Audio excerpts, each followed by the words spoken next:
Seninle mi konuşacağız? Amirim var içeride. Bana ne faydası olacak? Nasıl?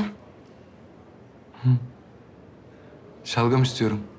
Acılı. Ne şalgamı ya?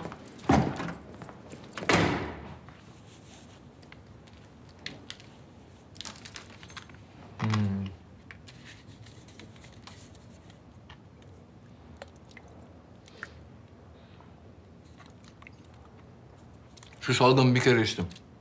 Başka yok ha. Doktoru değilim, hastası değilim. Ama şuraya gelirken aklıma düştü. Dedim madem misafirim var, hayrına bir şalgam söylesinler. Yanına da bir dürüm ilave ederler Allah için. Afiyet olsun.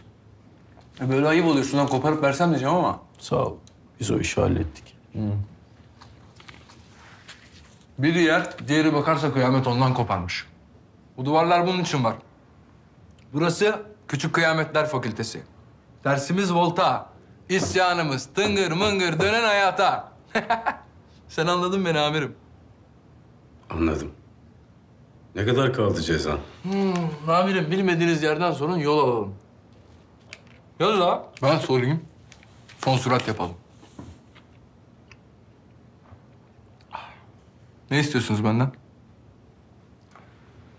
Bizimle çalışman. Sana gelen DVD'den haberimiz var. Siz mi gönderdiniz? Hayır. Seni maşa olarak kullanmak istiyorlar. Anladığım kadarıyla sen de istiyorsun amirim. Çalışalım diye iş teklif ettin. Ama ben polisim. Onların kim olduğu belli değil. Ben sana yemek ısmarladım. Karnını doyurdum. Gene doyururum. Ben seni dışarı çıkarabilirim. Ben babanın katilinin kanun yoluyla cezasını almasını sağlayabilirim. Eyvallah. Hız kesmeyelim. Daha açık konuşalım. Ne yapmam gerekiyor? Tepeli'nin yanında işe girmeni, onun yakın adamı olmanı istiyoruz.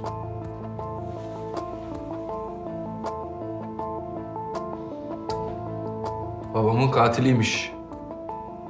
Benim için önemli de. Sizin için niye önemli bu Tepeli? Bu ortadaki adama dikkat. Bunun adı İlhan Tepeli. Örgüte para toplayan ve dağıtan kişi. Görünüşte müteahhit ve ihracatçı. Ama asıl görevi parayı toplamak ve dağıtmak. Ve bizim için önemli olan parayı kimden aldığı değil, nereye aktardı. Demin maşa dedim ya, bu Tepeli de birinin maşası. Ben o maşayı tutan eli istiyorum.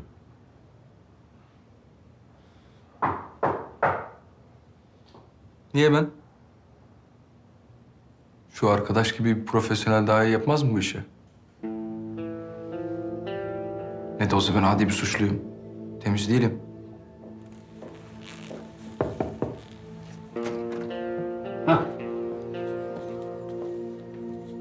Sağ ol.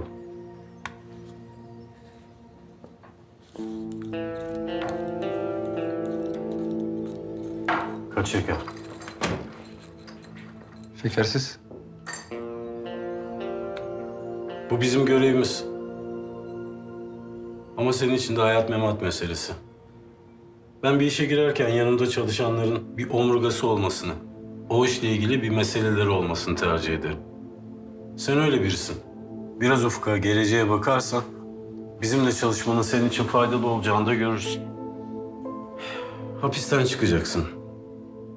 Babanın intikamını alacaksın. Devletle çalışacaksın. Al sana yeni bir hayat.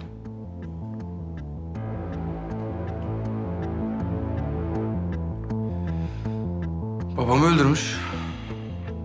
Öldürdüğü adamın oğlunu niye işe alsın ki? Bir de tersini düşün. Kim babasını öldürtmüş adamın yanında işe girmek ister ki? Niye uğraşsın? Çeker vurur. Doğru. Ben kendim biliyorum. Ya çekip vurursam Tepeli'yi o zaman ne olacak? Buraya geri dönersin. Bilmediğin yer değil.